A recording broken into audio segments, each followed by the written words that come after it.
বাঙালি খানায় সবাইকে স্বাগত জানাই। আপনারা তো অনেকভাবে খাসির মাংস রান্না করে খেয়েছেন। একবার আমার মতন করে সহজ পদ্ধতিতে আপনিও শিখে নিতে পারবেন ছোট ছোট টিপস সহ। তবে আজকে আমি এখানে খাসির মাংস আলু দিয়ে রান্না করব ভিন্ন স্বাদের। আপনি একবার রান্না করলে বারবার রান্না করবেন। তবে এত তেল মশলা কম দিয়ে আমি এখানে আলু দিয়ে খাসির মাংস কিভাবে রান্না করলাম, চলুন সেটা একবার দেখে নেওয়া যাক ভিডিওর মাধ্যমে। আশা করছি আজকের ভিডিওটি ভালো লাগবে। সকল বন্ধুদের কাছে অনুরোধ করছি সম্পূর্ণ ভিডিওটি দেখার। এখানে আমি আগের থেকে 750 গ্রাম খাসির মাংস ধুয়ে পরিষ্কার করে বেশ কিছুটা লবণ আর বেশ কিছুটা কাঁচা সর্ষের তেল মাংসের গায়ে লাগিয়ে রেখেছি। 30 থেকে 40 মিনিটের জন্য রেস্টে রেখে দিতে পারেন। একটা কড়াইতে বেশ কিছুটা সর্ষের তেল অ্যাড করব। তেল গরম হওয়া পর্যন্ত অপেক্ষা করতে হবে। এখানে বড় সাইজের 3টা আলু মাঝ বরাবর কেটে নিয়েছি। একটু লবণ আর হলুদ গুঁড়ো দিয়ে আলুগুলোকে ভেজে নেব।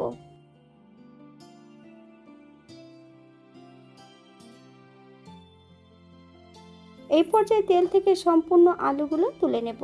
আপনারা এর থেকে কম বেশি ভেজে নিতে পারেন। একই তেলে রান্না করব। ফোড়নে রেখেছি সাদা জিরে।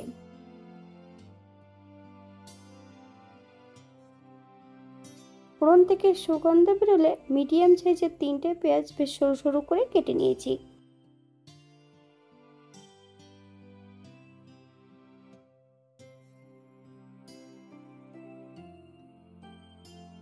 চামচ লবণ, আপনার স্বাদ অনুসারে লবণটা অ্যাড করবেন।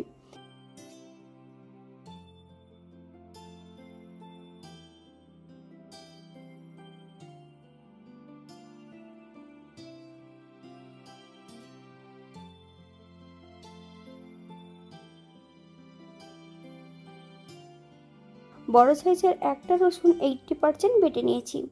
সম্পূর্ণ রসুন বাটাটা অ্যাড করব।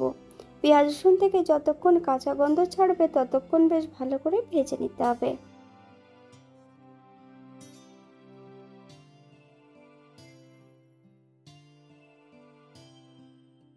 এখানে আমি আগের থেকে বেশ কিছুটা মশলা বেটে রেখেছি। ধনে, জিরে, শুকনো লঙ্কা।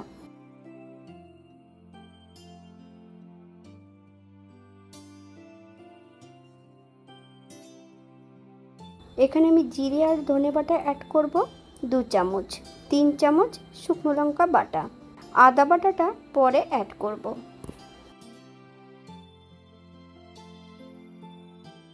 তবে আমি এখানে বাটা মশলা ব্যবহার করছি, আপনারা এখানে গুঁড়ো মশলাও ব্যবহার করতে পারেন।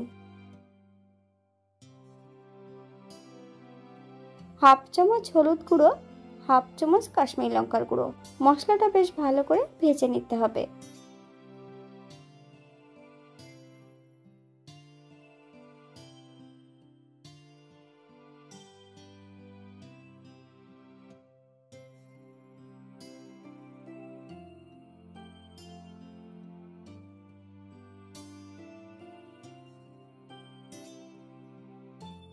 মশলা কষানোর জন্য সমান একটু জল অ্যাড করতে হবে। মশলা থেকে যতক্ষণ তেল না ছাড়ছে ততক্ষণ বেশ ভালো করে মশলাটা কষিয়ে নিতে হবে।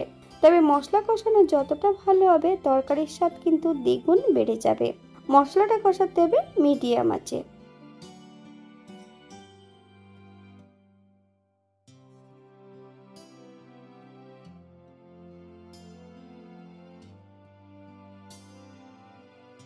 এখানে আমি আগের থেকে বেশ কিছুটা টক দই জল ঝরিয়ে নিয়েছি। সম্পূর্ণ টক দইটা একটা পাত্রে অ্যাড করব। সামান্য একটু চিনি, আপনারা যদি পছন্দ করেন তাহলে পরিমাণে বাড়িয়ে দিতে পারেন। 2 চামচ কাঁচা সর্ষের তেল। বেশ ভালো করে মিশিয়ে নেব। সম্পূর্ণ টক দইটা এই পর্যায়ে অ্যাড করে দেব। তবে টক দই যখন অ্যাড করতে হবে গ্যাসের ফ্লেমটা কিন্তু লোতে রেখে।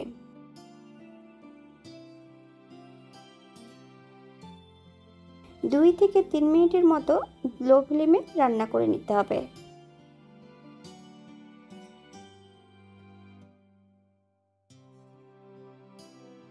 আপনারা একবার স্ক্রিনের দিকে ফলো করবেন।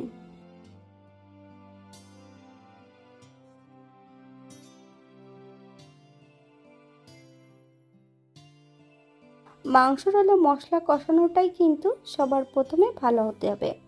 মাংসর যত মশলা কষানো ভালো হবে, মাংসের স্বাদ কিন্তু দ্বিগুণ বেড়ে যাবে। মশলা থেকে তেল ছেড়ে দিয়েছে। সম্পূর্ণ ম্যারিনেট করা মাংস এই পর্যায়ে অ্যাড করে দেব। 5 থেকে 7 মিনিটের মতন প্রথমে আমি হাই ফ্লেমে মাংসটা বেশ ভালো করে কষিয়ে নেব।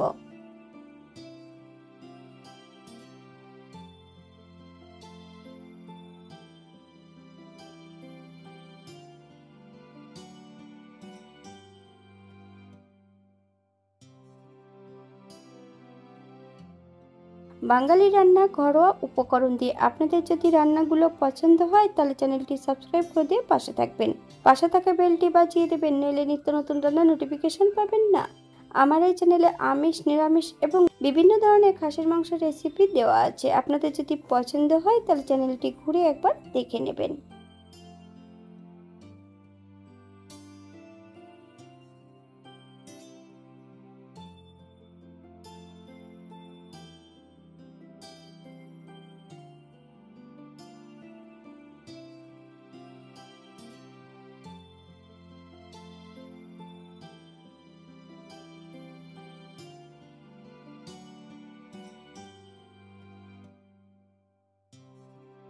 এক চামচ আদা বাটা,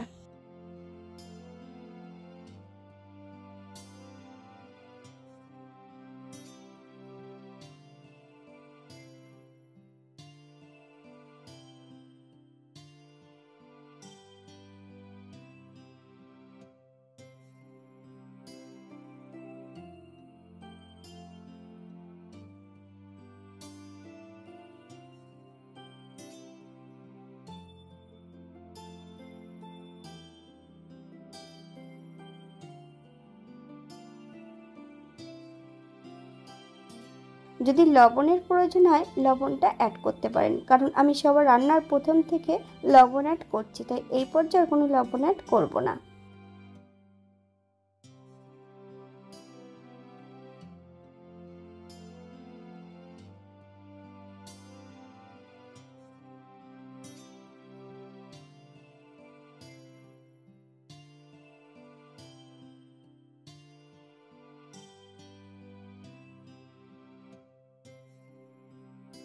তিরিশ থেকে 40 মিনিটের মতন মাংসটা মিডিয়াম আঁচে কষিয়ে নিয়েছি।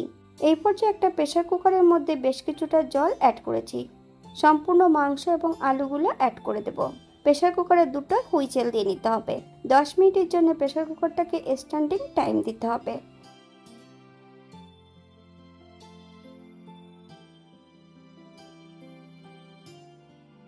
একই কড়াইতে সম্পূর্ণ মাংসগুলো অ্যাড করে দেব। হাই ফ্লেমে 5 থেকে 7 মিনিটের মতন রান্না করে নিতে হবে। 1 চামচ গরম মশলা বাটা অ্যাড করব। আপনারা যদি পছন্দ করেন তাহলে পরিমাণে বাড়িয়ে দিতে পারেন।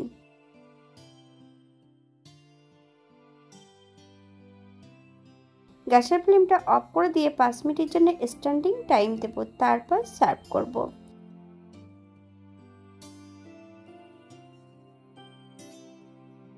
আমি কিন্তু মাংসের মধ্যে আলুগুলো অ্যাড করব না, আলাদা একটা পাত্রে কিন্তু রেখে দিয়েছি। আপনারা যদি পছন্দ করেন তাহলে মাংসের মধ্যে অ্যাড করতে পারেন।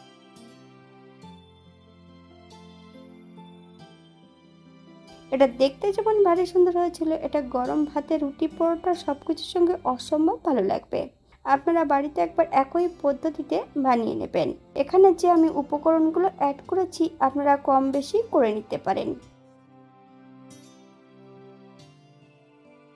আজকের ভিডিওটি এই পর্যন্ত। সবাই সুস্থ থাকবেন, ভালো থাকবেন। অন্য দিন নতুন রেসিপি নিয়ে আপনাদের সামনে আবার আমি হাজির হব। নতুন ও পুরনো সকল বন্ধুদের অসংখ্য ধন্যবাদ ভিডিওটি দেখার জন্য। হাতে যদি সময় থাকে তাহলে একটা লাইক, কমেন্ট, শেয়ার করবেন।